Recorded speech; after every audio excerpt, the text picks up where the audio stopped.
Hello friends, this is Naveen. Welcome you all. So class 11th NCERT Indian Polity, Indian Constitution at Work లో chapter 3 ఇది election and representation. Okay, so ఈ chapter లో మనం elections అలాగే representation కోసం నేర్చుకుంటాం. Okay, first introduction చూద్దాం.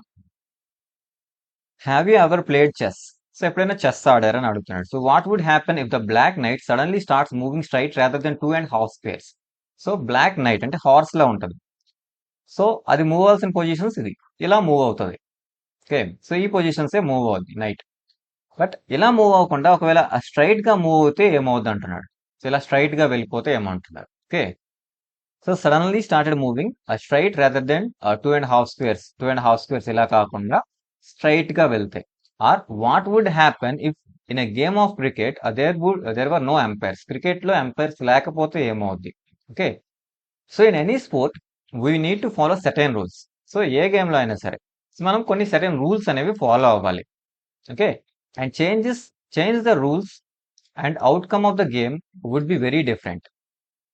Okay, ఆ రూల్స్ ఫాలో అవ్వకుండా వాటిని చేంజ్ చేస్తే వచ్చే అవుట్కమ్ కూడా గేమ్ లో డిఫరెంట్ గా ఉంటుంది. Right, similarly a game needs an impartial umpire whose decision is accepted by all the players. అలాగే similarly a game needs an impartial, ఒక గేమ్ లో ఇంపార్షియల్ అంపైర్ ఉండాలి.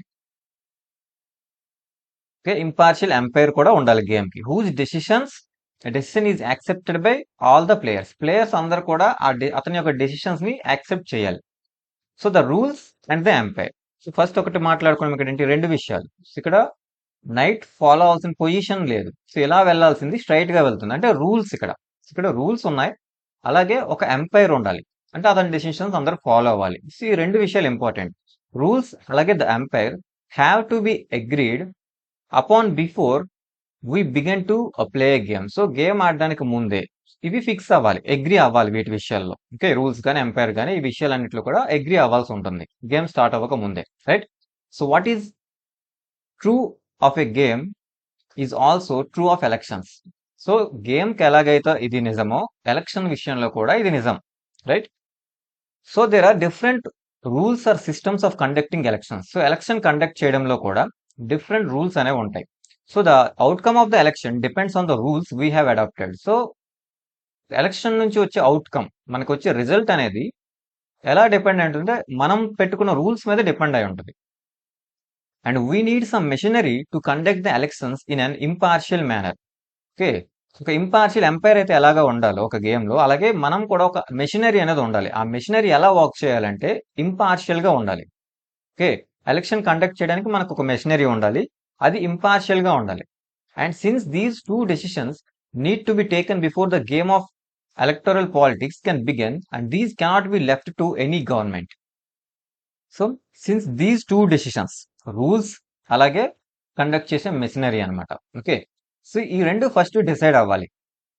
Decision need to be taken before the game of electoral politics begin. So electoral politics begin అవ్వక ముందు అంటే elections ఇవన్నీ start అవ్వక ముందు వీటిని ఫస్ట్ ఫిక్స్ అవ్వాలి. Right, and these cannot be left to the any government. ఇవి ఏ గవర్నమెంట్ కి వదిలేయకూడదు.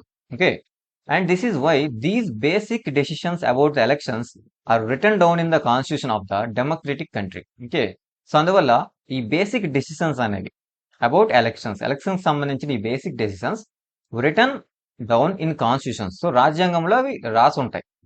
ఆఫ్ ఏ డెమోక్రటిక్ కంట్రీ, ఒక డెమోక్రటిక్ కంట్రీలో ఈ డెసిషన్స్, ఈ రూల్స్ అనేవి ఆల్రెడీ కాన్స్టిట్యూషన్ లో రాసి ఉంటాయి అన్నమాట. Okay, so in this chapter we shall study the constitution provisions regarding elections and representation. So మనం ఈ చాప్టర్ లో కాన్స్టిట్యూషన్ ప్రొవిజన్స్ నేర్చుకుంటాం regarding elections and representation. So election and representation కి సంబంధించిన కొన్ని కాన్స్టిట్యూషన్ ప్రొవిజన్స్ నేర్చుకుంటాం. And we shall focus on the importance of the method of election chosen in our constitution and the implications of constitution provisions regarding the impartial machinery for conducting the elections. Okay, so we shall focus on importance of method of election chosen in our constitution. మనం మన constitution లో మనం ఎలాంటి process తీసుకున్నాం, method ఎలాంటి, election method ఎలాంటి తీసుకున్నాం, ఏ process లో ఎలక్షన్స్ జరుగుతాయి. సో మెథడ్ ఆఫ్ ఎలక్షన్, అలాగే implications of the constitution provisions regarding impartial machinery of the conducting elections. Election conduct చేసే ఈ మెషినరీ ఉంటుంది, అది ఇంపార్షియల్ గా ఉంటుంది.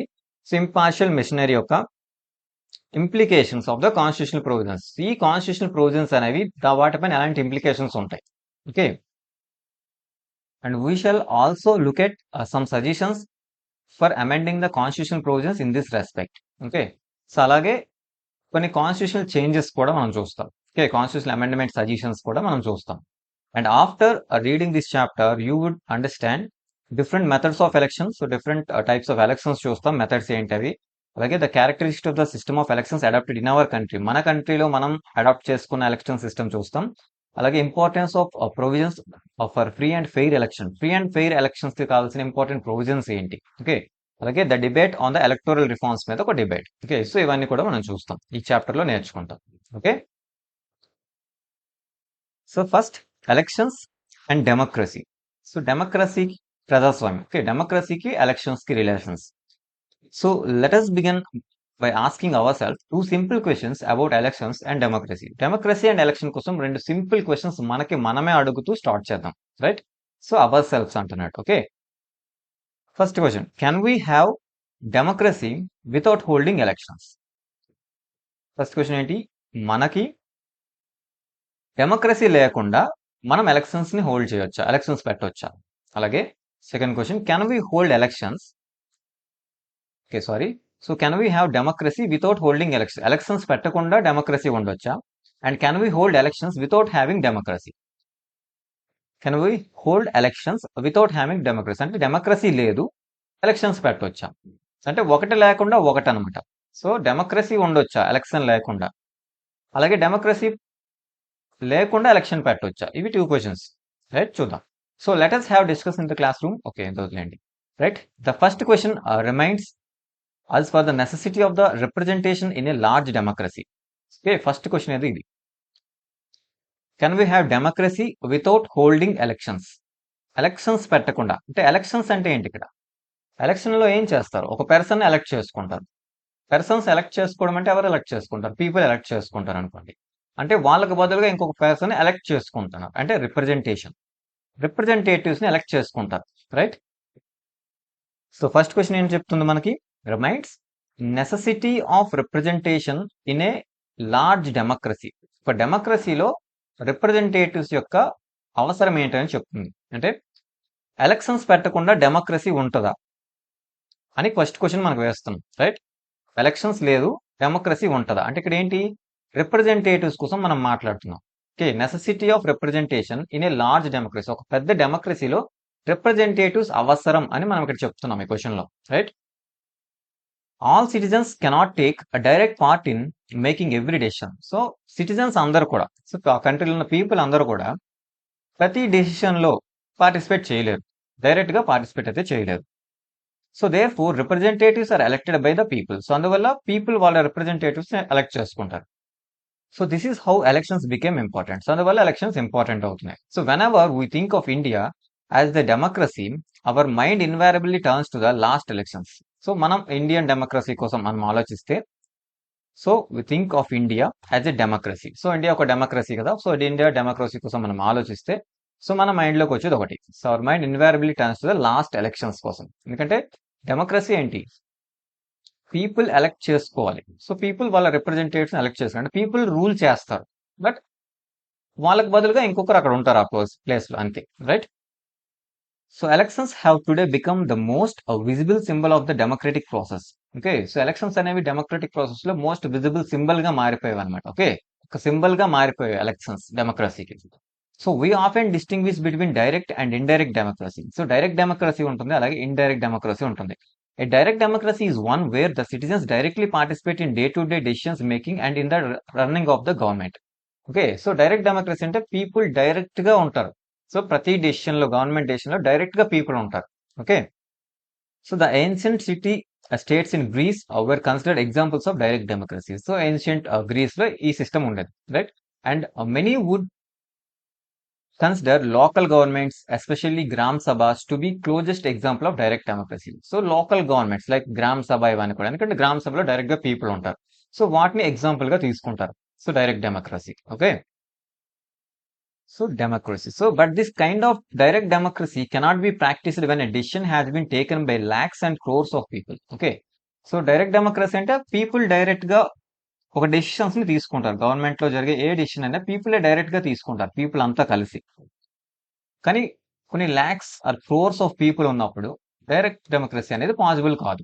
సో అందరూ వెళ్ళి ఒక 1 crore మెంబర్స్ ఉన్నారనుకోండి, ఏదైనా ఒక డెసిషన్ తీసుకోవాలి, ఏదైనా ఒక పాలసీ తీసుకోవాలి, ఒక లా చేయాలి. సో దానికోసం పీపుల్ అందరూ వెళ్ళి డెసిషన్ తీసుకోవడం అనేది ఇంపాసిబుల్ అండి, రైట్? సో అది చాలా కష్టం. సో అందువల్ల అది జరగదు. Okay, that is why rule by the people is usually means rule by the people's representatives. So అంతే.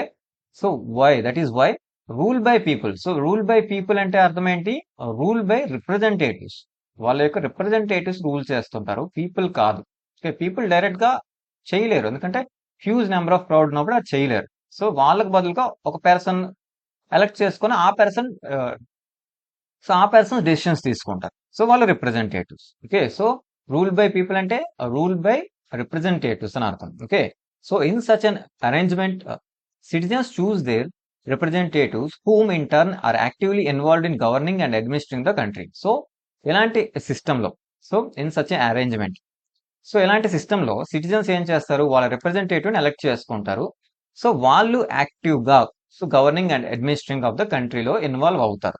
ఓకే, ఎవరు? రిప్రజెంటేటివ్స్ ఇన్వాల్వ్ అవుతారు గవర్నెన్స్ లో. Okay, so the method followed to choose these representatives is referred to as an election. Okay, so the method followed to choose these representatives, ఈ representatives ని select చేసుకోవడం అన్నమాట. So ఆ method నే election అని అంటాం. Okay, election. So thus the citizens have limited role in taking major decisions and in running the administration. So దాన్ని బట్టి ఏం చెప్తుంది చూడండి, the citizens have limited role.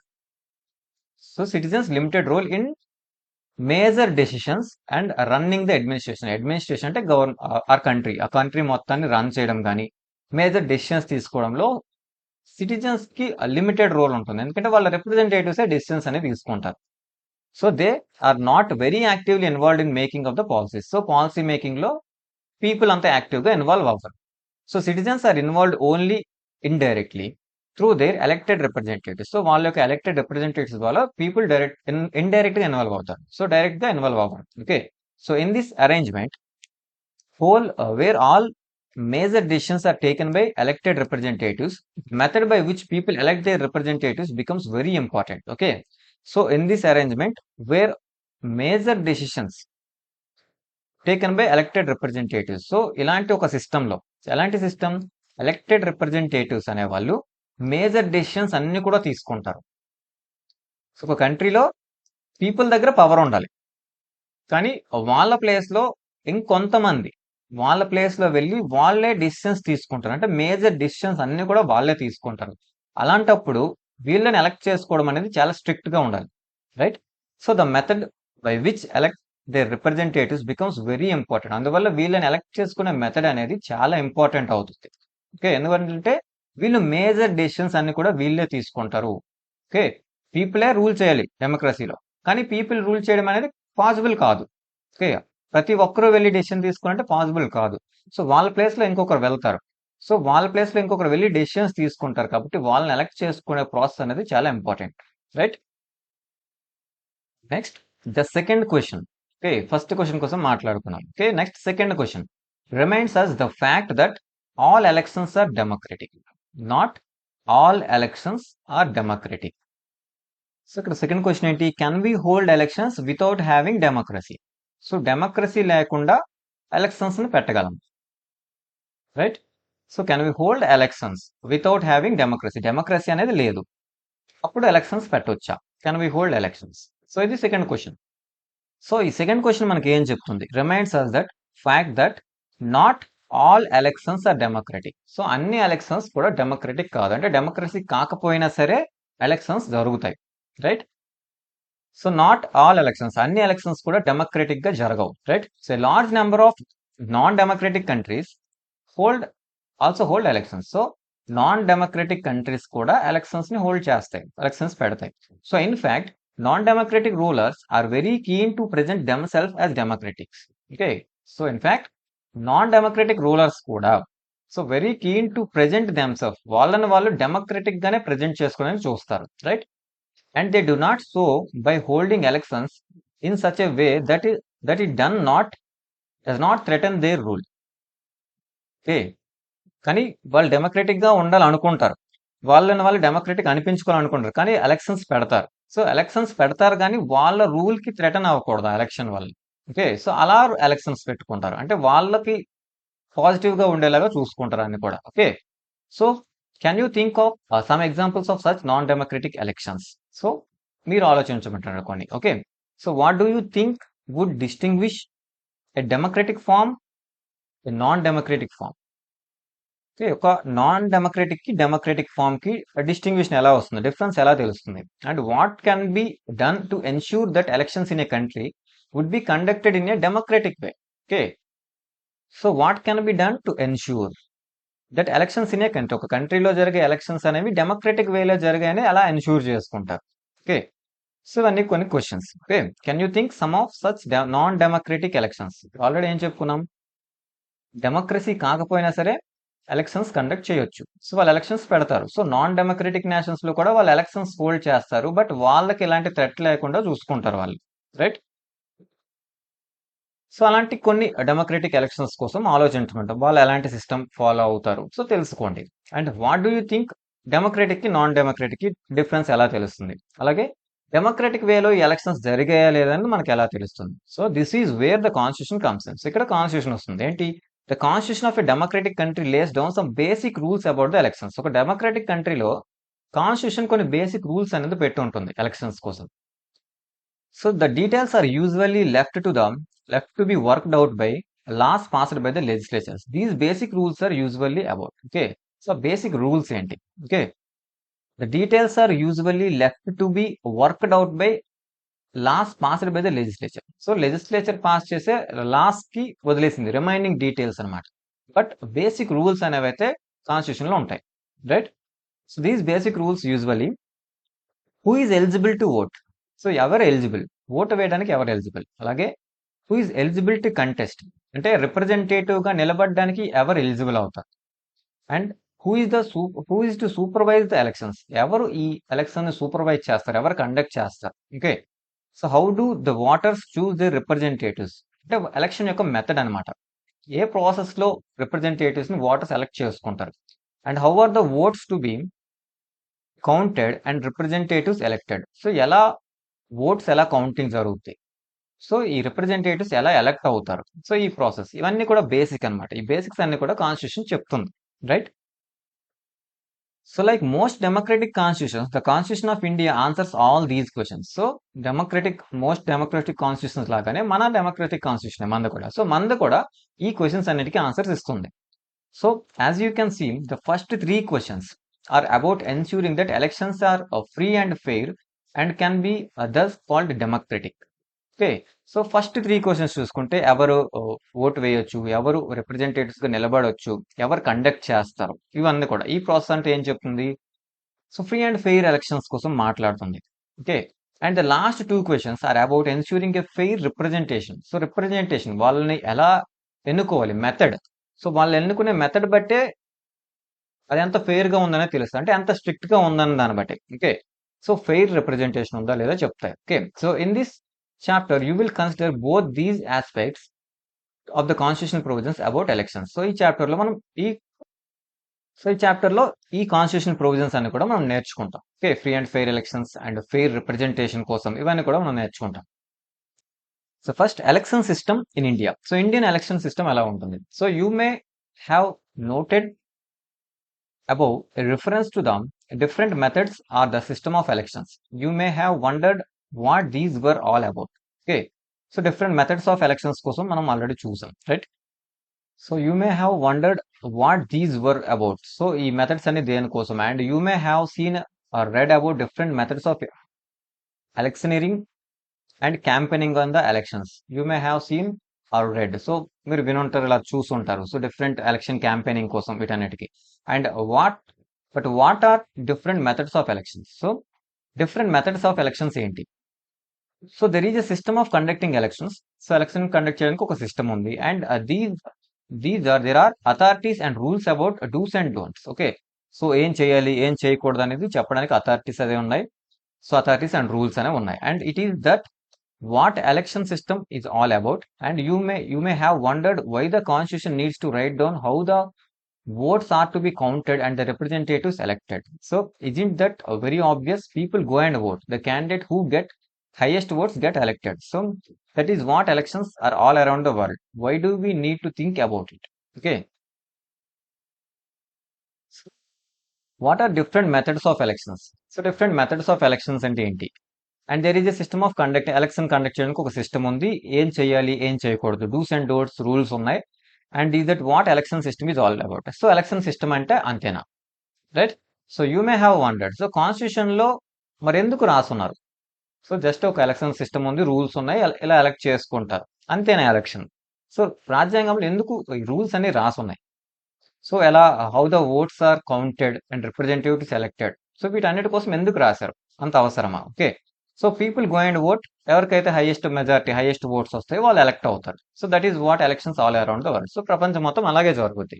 So people vote వేయడం, హైయెస్ట్ మెజారిటీ వచ్చిన వాళ్ళు ఎలక్ట్ అవ్వడం, అంతే.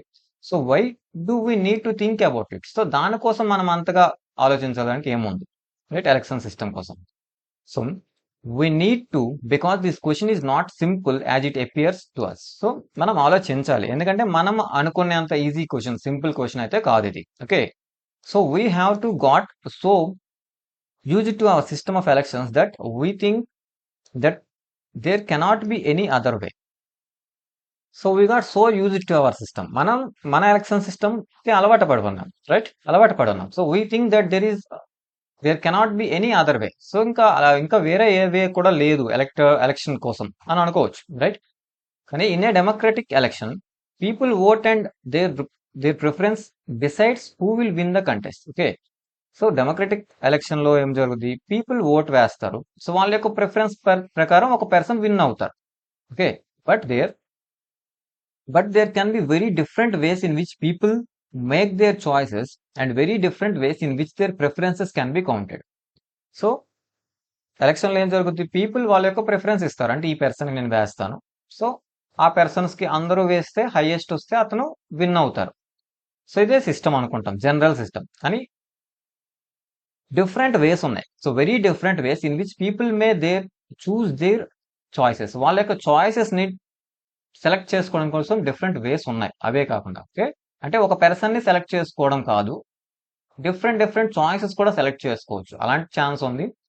In which their preferences can be counted. వాళ్ళ యొక్క ప్రిఫరెన్సెస్ ని కౌంట్ చేయొచ్చు అనమాట. అంటే ఒక పర్సన్ కనే కాదు, డిఫరెంట్ పర్సన్ కూడా వాళ్ళు ఓటు వేయొచ్చు అనమాట. సో ఇలాంటి డిఫరెంట్ సిస్టమ్స్ అనేవి ఉన్నాయి, ఒకే సిస్టమ్ కాదు.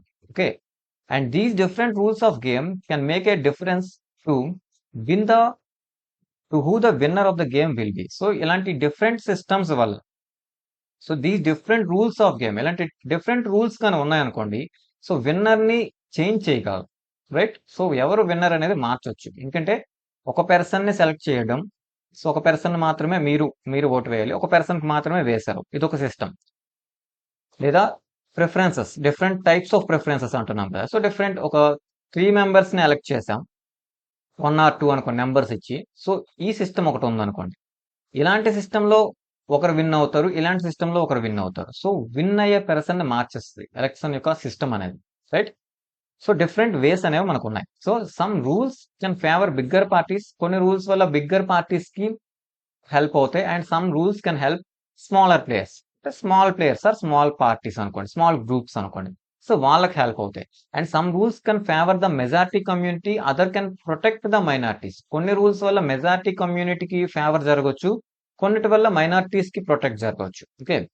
So let us look at one dramatic instance to see this happen. Okay. So ఇలా ఒక సిస్టమ్ వల్ల, కేవలం ఒక సిస్టమే మనకు తెలుసు, మనం అలవాటు పడున్నాం, కానీ అలా కాదు, డిఫరెంట్ సిస్టమ్స్ అనేవి ఉన్నాయి. ఒక్కొక్క సిస్టమ్ వల్ల రిజల్ట్ అనేది మారిపోతాయి. ఓకే. ఇక్కడ చూడండి, first past the post system. So ఇది మనం యూజ్ చేస్తున్న system, first past the post system. Okay. It talks about one historic moment in Indian democracy. Okay. ఇక్కడ ఒక పేపర్ క్లిప్పింగ్ ఉంది కదా, అందులో.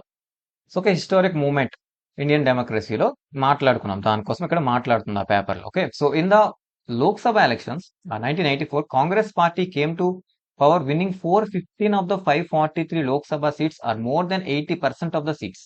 సో కాంగ్రెస్ పార్టీ విన్ అయింది. అలా మోర్ దెన్ 80% సీట్స్ వచ్చాయి. Okay. So such a victory was never achieved by any party the Lok Sabha. What did this election so? So అలాంటి victory అనేది ఇప్పటి వరకు ఎవరికి రాలేదు.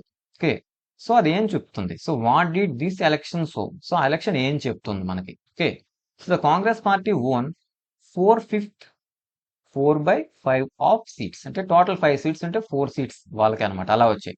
So does it means that 4 out of 5 Indians voted for Congress party. అంటే దాని అర్థం ఏంటి అంటే, ఇండియాలో ప్రతి 5 మెంబర్స్ కి 4 మెంబర్స్ ఆ పార్టీకి ఓటు వేశారా? ఓకే, 4/5 ఓట్స్ అంటే టోటల్ ఓట్స్ ఇవి, అందులో 4 పార్ట్స్ వచ్చేసాయి. అంటే ఎవ్రీ 5 మెంబర్స్ కి 4 మెంబర్స్ అదే పార్టీకి ఓటు వేశారా? అలా జరిగిందా? సో యాక్చువల్లీ నాట్, అలా జరగదు, రైట్. కానీ వాళ్ళకి మరి 415 సీట్స్ వచ్చాయి, 80% ఓట్స్ వచ్చేసాయి. అంటే ఎలా జరుగుతుంది ఇది? So take a look at the enclosed table. Okay, the Congress party got 48% of the oats. ఇక్కడ టేబుల్ చూడండి. సో కాంగ్రెస్ పార్టీకి 48% ఓట్స్ మాత్రమే వచ్చాయి, కానీ ఈ 48% తో వాళ్ళు 80% సీట్స్ వచ్చేసాయి. ఓకే, సో 48% మాత్రమే వచ్చింది ఇక్కడ. So this means that only 48% of those who voted in favour of the candidates put up to the Congress party.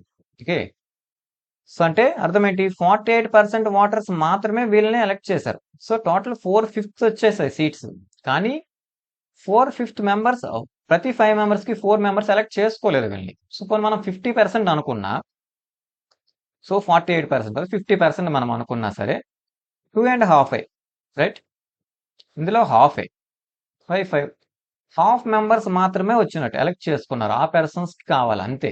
So half persons మాత్రమే కావాలి, కానీ వచ్చిందంతా 4/5 వచ్చేసింది, రైట్. సో ఇలా సిస్టమ్ అనేది ఒక సిస్టమ్ వల్ల ఈ ప్రాసెస్ అనేది మారిపోయింది. So but the party still manage to win the 80% of the seats in the Lok Sabha. So 48% oats వచ్చినప్పటికీ 80% సీట్స్ అనేవి వచ్చేసాయి. So look at the performance of their parties. Okay, so BJP got 7.4%, but less than that 1% seats. How did that happen? Okay, so బీజేపీకి 7.4% వచ్చింది, కానీ seats లో ఏం రాలేదు. So less than 1% seats. Okay, so అలా ఎలా జరిగింది? సో 7.4% ఓట్స్ వచ్చినప్పటికీ సీట్స్ అయితే ఏం రాలేదు. సో ఎలా ఇది జరుగుతుంది? Okay, so this happened because in our country we follow a special method of elections under this system. So మనం ఇది ఇలా ఎందుకు జరిగిందంటే, మనం ఒక different type of system, first past the post system అనే సిస్టమ్ ఫాలో అవుతున్నాం మనం ఈ ఎలక్షన్ విషయంలో. సో ఈ సిస్టమ్ లో the entire country is divided into constituencies. So 543 constituencies are, ప్రతి కంట్రీ మొత్తం కూడా కాన్స్టిట్యుయెన్సీస్, నియోజకవర్గాలుగా డివైడ్ చేయడం జరుగుతుంది, right. So each constituency elects 1 representatives. ప్రతి కాన్స్టిట్యూషన్ నుంచి ఒక పర్సన్ అనేది ఎలక్ట్ అవుతారు, and the candidate who secures the highest number of votes in that constituency is declare elected. So ఏ పర్సన్ కి అయితే హైయెస్ట్ నెంబర్ ఆఫ్ ఓట్స్ వచ్చేస్తాయో ఆ పర్సనే ఎలక్ట్ అయిపోతారు అన్నమాట. Okay, it is important to note that the system whoever has more votes than all other candidates is declared elected. So ఈ system లో ఏ పర్సన్ కి అయితే మిగతా వాళ్ళకంటే ఎక్కువ ఓట్స్ ఉంటాయో ఆ పర్సనే ఎలక్ట్ అయిపోతారు. అంటే డిఫరెంట్ పార్టీస్ ఉన్నాయి అనుకోండి, ఇక్కడ ఒక 4 పార్టీస్ ఉన్నాయి. 4 పార్టీస్ లో ఈ పార్టీకి 40% వచ్చేసింది. సో ఇక్కడ రిమైనింగ్ పర్సన్స్ అందరు టోటల్ 100% లో తీసుకోండి. సో రిమైనింగ్ వాళ్ళకి 20 20 20 ఇలా వచ్చాయి. సో ఇక్కడ ఈ పర్సన్స్ కి ఎక్కువ వచ్చేసాయి, ఈ పర్సన్ కి ఎక్కువ వచ్చింది, 40% వచ్చింది. అయినా సరే ఈ పర్సన్ పై వీళ్ళందరికంటే ఎక్కువ వచ్చాయి కాబట్టి ఈ పర్సన్ ఎలక్ట్ అవుతారు, right. So the winning candidate needs not secure a majority of the votes. So votes లో మెజారిటీ అవసరం లేదు, విన్నింగ్ పర్సన్ కి ఈ సిస్టమ్ లో. So this method is called first past the post system. So అందువల్ల దీన్ని first past the post, అంటే ఒక రన్నింగ్ రేస్ అనుకోండి, ఒక పోల్ ఉంది. సో రన్నింగ్ రేస్ లో ఎవరు ఫస్ట్ వెళ్తే సో వాళ్ళే విన్నర్. సో సేమ్ అలాగే అనమాట. సో ఎవరు ఫస్ట్, వీళ్ళందరికంటే ఎక్కువ ఎవరికి వచ్చేస్తే వాళ్ళే విన్నర్ అయిపోతారు. So in the electoral race, the candidate who is head of the other, who crosses the winning post first of all, is the winner. So ఎవరైతే అందరికంటే ముందు ఆ విన్నింగ్ పోస్ట్ ని దాటేస్తారో వాళ్ళు విన్ అయిపోతారు. ఎందుకంటే ఇక్కడ 40 వచ్చింది, సో వీళ్ళందరూ 20 వీళ్ళందరూ షేర్ వచ్చేసింది వీళ్ళందరికీ. సో ఇక వీళ్ళు ఎవరు కూడా రాలేరు ఇంకా. సో అయిపోయింది, సో ఈ పర్సన్ ఎలక్ట్ అయిపోతారు.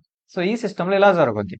సో ఇక్కడ రిమైనింగ్ 60% మెంబర్స్ కి అసలు ఈ పర్సన్ వద్దు, right. So 100, so people elect చేసుకుంటున్నారు. సో పీపుల్ రిప్రజెంటేటివ్ అక్కడికి వెళ్ళాలి. సో 100% పీపుల్ ఉన్నారు, ఇందులో 60% పీపుల్కి అసలు ఆ పర్సన్ వద్దు.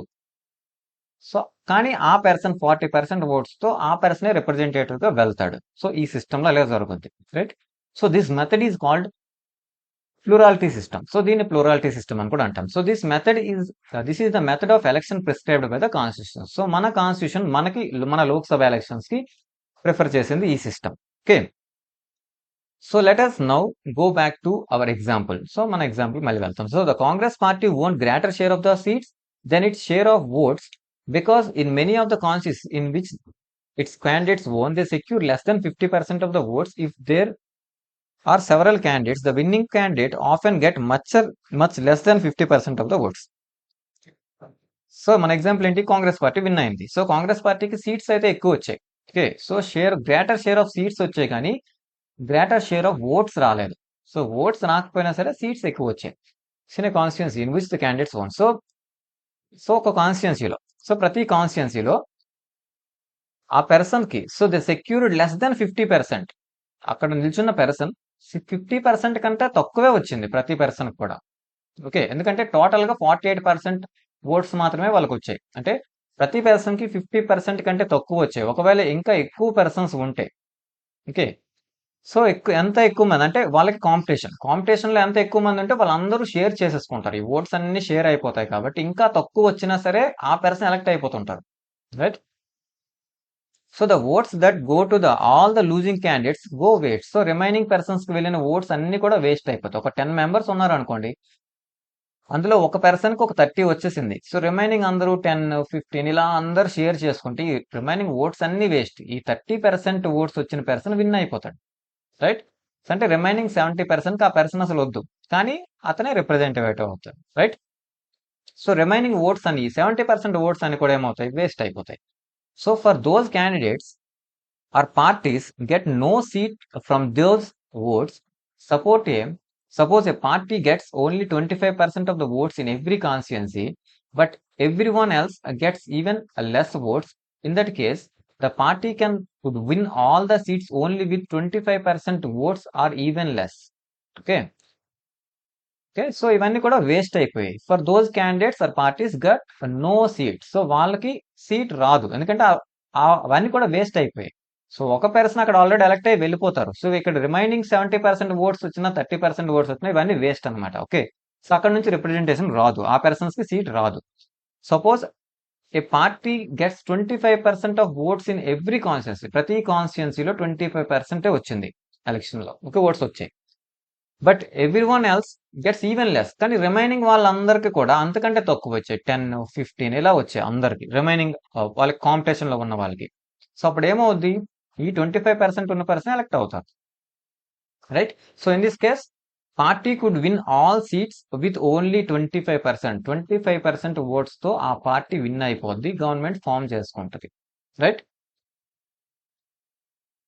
సో ఇది ఫస్ట్ సిస్టమ్ ఏంటి, first past the post system ఇది. ఓకే, సో ఎవరైతే ముందు ఆ పోల్ ని పాస్ అవుతారో సో వాళ్ళు ఎలక్ట్ అయిపోతారు, రైట్? ఎవరికి ఫస్ట్ ఎక్కువ వచ్చేస్తే అందరికంటే వాళ్ళు విన్ అయిపోతారు ఈ సిస్టమ్ లో. ఓకే, సో మన కాన్స్టిట్యూషన్ మనకి ఈ ప్రాసెస్ అనేది ఇచ్చింది. సో మనం ఇది ఫాలో అవుతున్నాం. సో అలాగే ఇంకొక ప్రాసెస్ కూడా ఉంది. So proportional representation system. So proportional representation. So let us compare this to how elections to take in Israel that follows a very different system of elections. So Israel తో compare చేద్దాం, ఒక different system ని follow అవుద్ది. So in Israel once the votes are counted, each party is allotted the share of the seats in the parliament in proportion to the share of the votes. So Israel ఏం జరుగుతుందంటే once the votes are counted, so total voting అనేది election జరిగింది, voting అనేది జరిగింది. So total votes అనేవి counting అనేది జరిగింది. Counting జరిగితే ఏం జరుగుతుందంటే ఈచ్ పార్టీ, సో ఎన్ని పార్టీస్ ఉంటే ప్రతి పార్టీ కూడా is allotted to the share of seats in the parliament in proportion to the share of votes. అంటే ఒక 3 పార్టీస్ ఉన్నాయనుకోండి, 3 పార్టీస్ లో వీళ్ళకి ఓట్స్ ఎన్ని వచ్చాయి, ఒక పార్టీకి 50%, ఒక పార్టీకి ఒక 30, ఒక పార్టీకి ఒక 20% ఓట్స్ వచ్చాయి. ఇక్కడ ఓట్స్ కోసం మాట్లాడుతుంది. ఓట్స్ వస్తే సో ఇక్కడ normal first past the post system ప్రకారం వీళ్ళకి ఎక్కువ వచ్చాయి కాబట్టి వీళ్ళు ఎలక్ట్ అయిపోవచ్చు. కానీ ఇక్కడ ఏంటంటే ఎలా జరగదు, ఈ 50, 30, 20 దీని ప్రకారంగా వాళ్ళకి సీట్స్ ఇస్తారు. అంటే టోటల్ ఇక్కడ 100 సీట్స్ ఉంటే వీళ్ళకి 50 సీట్స్, వీళ్ళకి 30 సీట్స్, వీళ్ళకి 20 సీట్స్ ఇవ్వడం జరుగుద్ది అనమాట. సో వాళ్ళకు వచ్చిన ఓట్స్ ప్రకారంగా ఓట్స్ కి ప్రపోర్షనల్ గా ఇవ్వడం జరుగుద్ది. ఓకే, సీట్స్ ని షేర్ చేస్తారు. ఓకే, ఈ సిస్టమ్ అనేది అక్కడ ఫాలో అవుతుంది. So each party fills its quota of seats by picking up those many of its nominees from the preference list that has been declared by the before the election. So party election ముందే కొంతమంది persons ని representative గా పెట్టుంటది. So nominees గా పెట్టుంటది అనుకోండి. So ఆ persons కి ఆ seats అనేది ఇవ్వడం జరుగుతుంది అనమాట. అది పార్టీ డిసైడ్ చేసుకుంటుంది. Okay, so this system of elections is called proportional representation system. దాన్నే ప్రపోర్షనల్ అంటే దేనికి ప్రపోర్షనల్ గా, ఓట్స్ కి ప్రపోర్షనల్ గా వాళ్ళకి సీట్స్ ఇస్తారు. అందువల్ల ఇది ప్రపోర్షనల్ రిప్రజెంటేషన్ సిస్టమ్ అవుతుంది. So in this system a party gets some same proportion of seats as the its votes. So ఈ సిస్టమ్ లో ఓట్స్ ఎన్ని వస్తే ఆ పార్టీకి అన్ని సీట్స్ వస్తాయి. ఇక్కడ పార్టీ బట్టి డిసైడ్ అవుద్ది. Okay, in the proportional representation system there could be two variations. So ఇందులో two variations ఉన్నాయి. So in some countries like Israel and Netherlands, the entire country is treated as one constituency and seats are allotted to each party according to its share. So its share in the national election. Okay, so ఈ system ఏం జరుగుతుంది ఇక్కడ? So Israel and Netherlands వీళ్ళు follow ఏంటంటే entire country is treated as one constituency మొత్తం కూడా ఒక country మొత్తం కూడా ఒక కాన్స్టిట్యుయెన్సీగానే డివైడ్ చేస్తారు. ఓకే, ఒక కాన్స్టిట్యుయెన్సీగా, ఒక నియోజకవర్గంగా కంట్రీ మొత్తం. And seats are allotted to each party according to its share of votes. So different parties ఉంటాయి. డిఫరెంట్ పార్టీకి వాళ్ళకు వచ్చిన ఓట్స్ ప్రకారంగా, ఓట్స్ కి ప్రపోర్షనల్ గా వాళ్ళకి సీట్స్ అనేవి ఇవ్వడం జరుగుతుంది. Okay, so the other method is when the country is divided into several multi member constituency. ఇంకొక మెథడ్ ఏంటి? ఇక్కడ ఒక కాన్స్టిట్యుయెన్సీ డివైడ్ చేస్తాం, కానీ ఇంకొక మెథడ్ ఏంటి? సెకండ్ మెథడ్ లో మల్టీ మెంబర్ కాన్స్టిట్యుయెన్సీస్ గా డివైడ్ చేస్తాం. Okay, constituencies as in Argentina and Portugal లో ఈ సిస్టమ్ ఉంది. So each party prepares A list of candidates for each constituency. So ప్రతి పార్టీ కూడా, so each party prepares A list of candidates. So candidates list అనేది ఇస్తుంది. So ప్రతి party కూడా ప్రతి కాన్స్టిట్యుయెన్సీ, ప్రతి నియోజకవర్గానికి ఇక్కడ ఈ పర్సన్ అని ఆ పార్టీ ప్రతి పర్సన్స్ ని నిలబెడుతుంది. Right? So depending on how many have to be elected from that constituency in both these variations. Okay, so depending on how many have to be elected from that constituency. So each party, ప్రతి party కూడా ఒక list ని prepare చేస్తుంది. So ఒక కాన్స్టిట్యుయెన్సీకి ఈ persons, ఇంతమంది persons. So depending on దేని మీద డిపెండ్ అవుతాయి, ఎంతమంది కావాలని, depending on how many have to B elected from that constituency. ఆ కాన్స్టిట్యుయెన్సీ నుంచి ఎంతమంది ఎలక్ట్ అవ్వాలని దాన్ని బట్టి పార్టీ ఇంతమందిని లిస్ట్ లో ఇస్తుంది అనమాట. ఓకే, సో అదొక system. So in both these variations, okay, first ఏంటి? ఒక కాన్స్టిట్యుయెన్సీగా డివైడ్ చేయడం కంట్రీ మొత్తాన్ని. సో ఇంకొకటి ఏంటి? డిఫరెంట్ మల్టీ మెంబర్ కాన్స్టిట్యుయెన్సీగా డివైడ్ చేయడం. Okay, so in both these variations, voters exercise their preference for a party, not a candidate. So ఈ system లో ఏం జరుగుతుంది? ఓటర్ పార్టీని సెలెక్ట్ చేసుకుంటారు. సో పార్టీకి ఓటు వేస్తారు, క్యాండిడేట్కి వేరు. ఓకే, సో పార్టీకి ఓటు వేస్తే ఆ పార్టీకి ఎన్ని ఓట్స్ వస్తే ఆ పార్టీ ఎంతమందిని నిలబెట్టాలో అక్కడ నిలబెట్టుకుంటుంది. ఆ పర్సన్స్ కి సీట్స్ ఇస్తుంది, పార్టీ డిసైడ్ చేసుకుంటుంది. Right? So the seats in a constituency are distributed on the basis of votes polled by the party. So ఈ సిస్టమ్ లో ఏం జరుగుతుంది?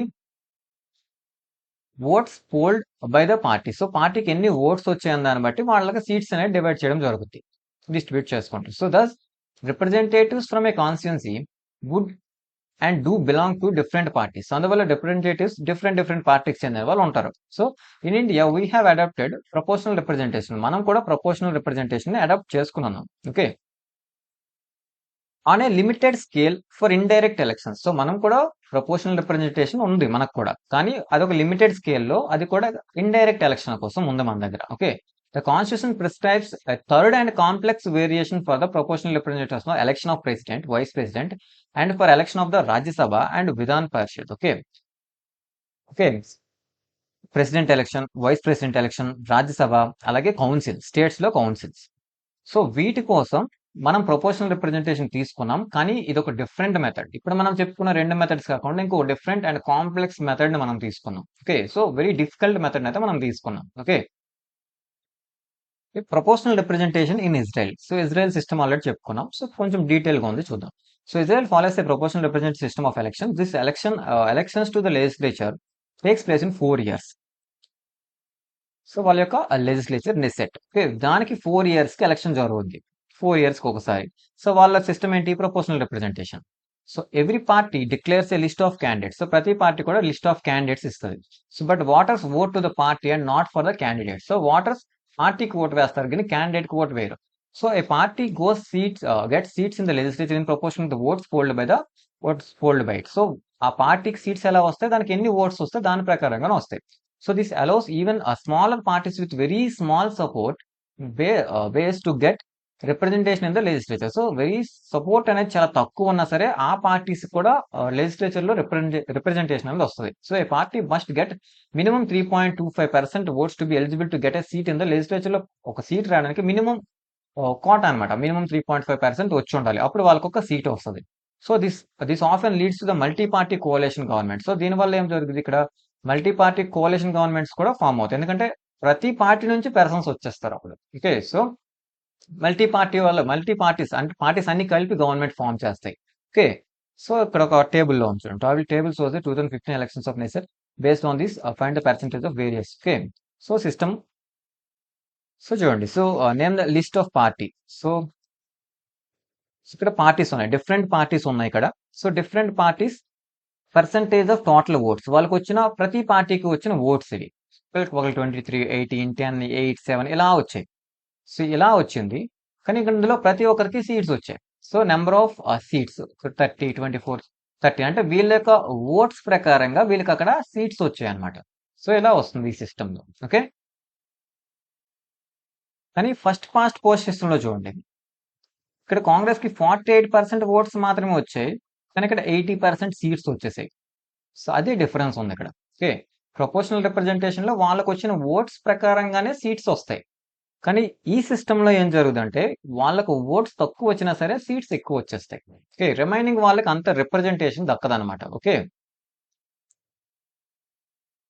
How does proportional representation work in Rajya Sabha election. So Rajya Sabha election లో ఈ PR ఎలా work అవుతుందో చూద్దాం. A third variant of PR. So proportional representation లో మనం థర్డ్ వేరియంట్ తీసుకున్నాం. Single transferable vote system STV is followed for the Rajya Sabha election. So మనం proportional representation by single transferable vote system ను మనం తీసుకున్నాం. Okay, president, vice president election, ఈ indirect elections అన్నిట్లో కూడా ఈ సిస్టమ్ మనం తీసుకున్నాం. ఓకే, సో డైరెక్ట్ ఎలక్షన్ లో first past the post system. So అది డైరెక్ట్ ఎలక్షన్, డైరెక్ట్ గా మనం ఓటు వేసిస్తాం, ఎలక్ట్ చేసుకుంటాం, ఏ పర్సన్ కి అయితే ఎక్కువ వస్తే ఆ పర్సన్ విన్ అయిపోతాడు. బట్ ప్రపోర్షనల్ రిప్రజెంటేషన్ లో ఇండైరెక్ట్ ఎలక్షన్స్ కోసం తీసుకున్నాం ఇది. ఓకే, సో ఇందులో సింగిల్ ట్రాన్స్ఫరబుల్ ఓట్ సిస్టమ్ అంటే ఓట్స్ అనేవి ట్రాన్స్ఫర్ అవుతాయి ఒకరి నుంచి ఒకరికి. Okay, so every state has a specific quota of seats in the Rajya Sabha. So ప్రతి స్టేట్ కి కూడా, సో ఎవ్రీ స్టేట్ కి రాజ్యసభలో కొన్ని సీట్స్ ఉంటాయి. ఓకే, ప్రతి స్టేట్ కి కూడా సీట్స్ డివైడ్ చేసి ఉంటారు. So the members are elected by the representative respective state legislative assemblies. So ఇక్కడ రాజ్యసభకు మెంబర్స్ ఎవరు ఎలక్ట్ చేస్తారు చూడండి. Members are elected by respective state legislative assembly. State లో ఉన్న అసెంబ్లీ ఉంటుంది కదా, అసెంబ్లీ మెంబర్స్ ఎలక్ట్ చేసుకుంటారు. So the voters are the MLAs in the state. So state MLAs, member of legislative assemblies, MLAs. So MLAs ఇక్కడ voters అవుతారు, right.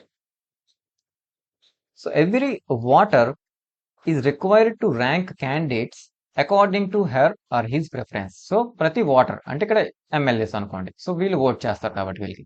So వీళ్ళు ఏం చేయాలి, క్యాండిడేట్స్ కి ర్యాంకింగ్ ఇవ్వాలి.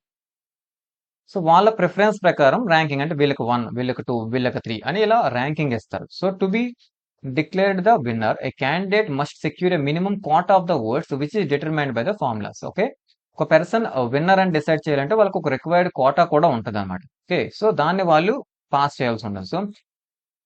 సో దానికి ఫార్ములా చూడండి. So total oats fold, so అంటే టోటల్ ఓట్స్ పోల్డ్ అంటే ఎంతమంది ఎమ్మెల్యేస్ ఓటు వేశారు, by total number of candidates to be elected అంటే ఎంతమంది ఎలక్ట్ అవ్వాలి అక్కడ నుంచి, సో ఆ స్టేట్ నుంచి ఎంతమంది ఎలక్ట్ అవ్వాలి, +1.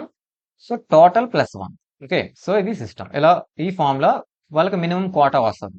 సో దీన్ని వాళ్ళు పాస్ అవ్వాల్సి ఉంటుంది.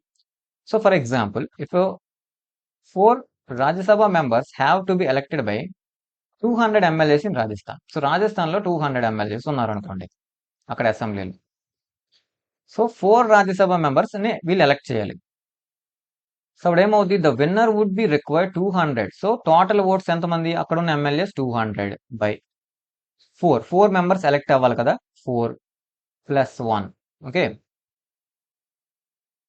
టోటల్ ప్లస్ 1 అవ్వాలి, రైట్? 200/5. సో 40 ప్లస్ 1 వస్తుంది. సో 41 వస్తే వాళ్ళకి అది కోటా. సో వాళ్ళు ఎలక్ట్ అవుతారు అప్పుడే. ఓకే, వాళ్ళకి ముందు వాళ్ళు సెక్యూర్ చేసుకోవాలి. So when the votes are counted, it is done on the basis of first preference votes secured by each candidate. So ఇక్కడ ఓటర్స్ ఏం చేస్తారు? ప్రిఫరెన్స్ ఇస్తారు. సో ఈ పర్సన్స్ కి 1, ఈ పర్సన్ 2, ఈ పర్సన్ 3, 4 ఇలా.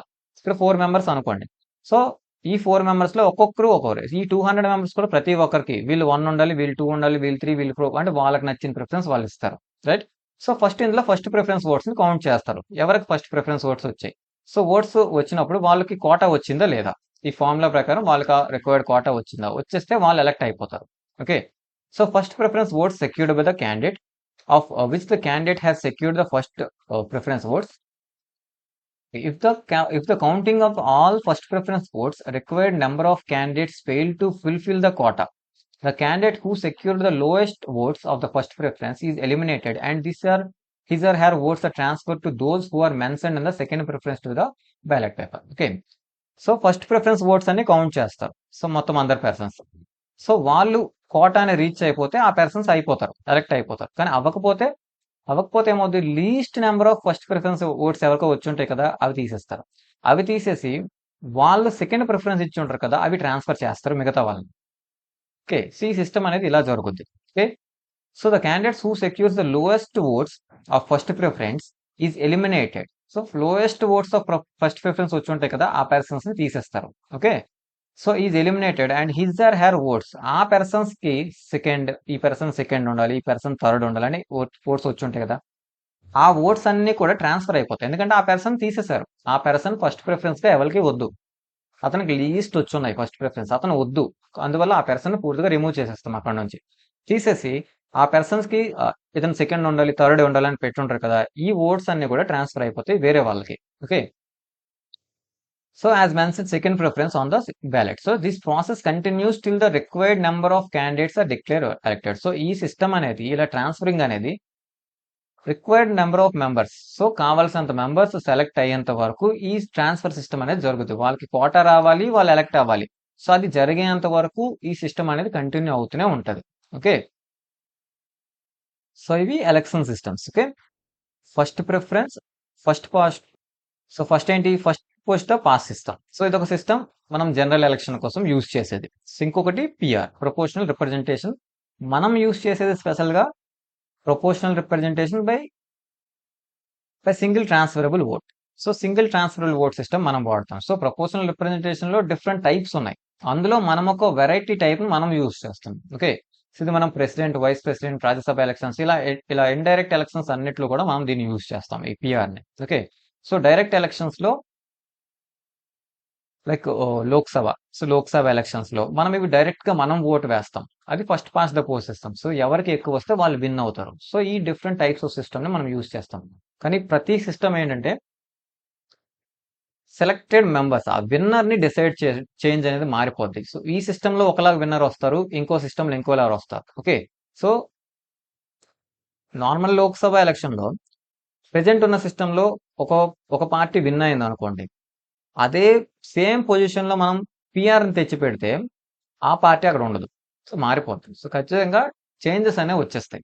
Okay, and comparison of FPTP and PR system of elections. So ఈ రెండు సిస్టమ్స్ కి, first past the post system and PR కి, సో రెండిటికి కంపారిజన్ చూద్దాం. So FPTP, the country is divided into small geographical units called constituencies or districts. Okay, so మొత్తం country చిన్న చిన్న geographical units అంటే ఏరియా ప్రకారంగా డివైడ్ చేస్తాం. సో డిఫరెంట్ నియోజకవర్గాలుగా డివైడ్ చేసేస్తాం. ఓకే, పిఆర్ లో large geographical areas are డెమార్క్రేటెడ్ as constituencies.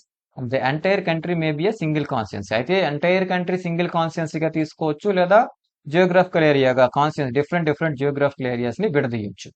Right, every constituency elects one representative. So ప్రతి కాన్స్టిట్యున్సీలో ఒక మెంబర్ ఎలక్ట్ అవుతారు. Okay, and more than one representatives may be elected from one constituency or water votes for the party. So ఈ system లో ఏం జరుగుతుంది? More than one person elect అవ్వచ్చు. So voter పార్టీకి ఓట్ వేస్తారు, and voter votes for a candidate, ఇక్కడ voter candidate కి votes వేస్తారు. Okay, and a party may get more seats than the votes in the legislature. So వాళ్ళకి వచ్చిన votes కంటే seats ఎక్కువ రావచ్చు ఈ సిస్టంలో. And every party gets seats in the legislature in proportional to the percentage of oats that it gets. కానీ ఈ సిస్టంలో వాళ్ళకు వచ్చిన ఓట్స్ ప్రకారంగా వాళ్ళకి సీట్స్ వస్తాయి. And candidate who wins the election may not get majority 50% plus 1. So majority 100%లో 100లో మనం మెజార్టీ ఎలా తీస్తాం? 50 ప్లస్ 1 ఇది మెజార్టీ. సో 50 కంటే ఎక్కువ వస్తే అది మెజార్టీ అనుకోవాలి మనం 100లో. కానీ ఇలా రాకపోవచ్చు. సో ఇలా మెజార్టీ రాకపోవచ్చు. వాళ్ళకి 40% వచ్చినా సరే వాళ్ళు గవర్నమెంట్ ఫామ్ చేసుకోవచ్చు, వాళ్ళు విన్ అవ్వచ్చు, right? So example UK and India, మన సిస్టమ్ ఎలా ఉంది. And candidates who wins the elections gets majority of votes. ఇక్కడ విన్ అయ్యే పర్సన్స్ కి మెజార్టీ అనేది ఉంటుంది. So like Israel and Netherlands. Okay, so ఇది డిఫరెన్స్ అనమాట ఈ రెండు సిస్టమ్స్ కి. ఓకే.